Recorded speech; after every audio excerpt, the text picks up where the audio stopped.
Les pleurs. Ils sont venus sans que je les attende, dans le calme d'un dimanche. Ne sachant qu'en faire, j'ai commencé à écrire. Ces quelques larmes, sillonnant mes joues, n'étaient qu'un humide rappel de ce qui chaque jour continue de me hanter. J'avais l'angoisse au creux des yeux. Moi, qui la regardais de haut, voilà qu'elle me dépasse. Et à mesure que le temps passe et qu'elle me rapproche de la mort, elle grandit, encore et encore, comme si chaque minute que je passais ici-bas lui servait de nourriture. Ainsi, je songe à l'idée qu'elle m'accompagnera jusqu'à la tombe, sans que je puisse m'en défaire. Je l'imagine déjà faire la taille d'un géant ou d'une montagne, nourrie de mes craintes, de mon temps, de ma vie, et attendant patiemment mon trépas. Ou peut-être, est-ce déjà le cas ? Son ombre étant déjà assez grande pour me plonger dans le noir, peut-être rivalise-t-elle déjà avec le Mont Blanc ou l'Himalaya. Je ne sais sa taille, mais l'imaginer m'en donne des vertiges.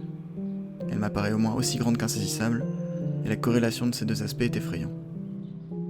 Plus jeune, je savais ce qui me donnait mal au ventre.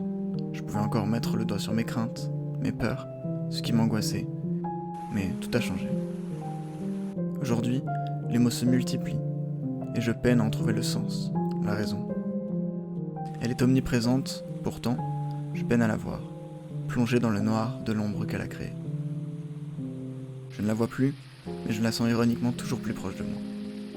Elle ne me colle plus à la peau, elle s'y est immiscée, et de ses caresses frissonnantes, c'est en moi qu'elle est venue se plonger.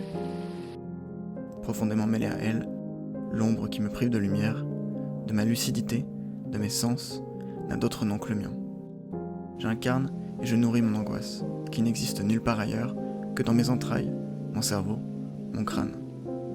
Et je la sens qui transperce mon corps avec autant de force qu'il en a fallu pour créer les montagnes. Et si c'en est une, depuis tout ce temps passé à essayer de la gravir, où en suis-je ? Je ne vois ni la lumière qu'elle cache, ni son sommet, et plus l'altitude augmente, plus l'air vient à manquer. Je perds la raison. Entre sueur et vertige, j'étouffe. Je fais chaque jour l'ascension de l'insensé, sans y avoir été préparé, sans équipement, sans carte pour me guider. Grimpant un mont de mots, mais sans jamais voir le paysage changer.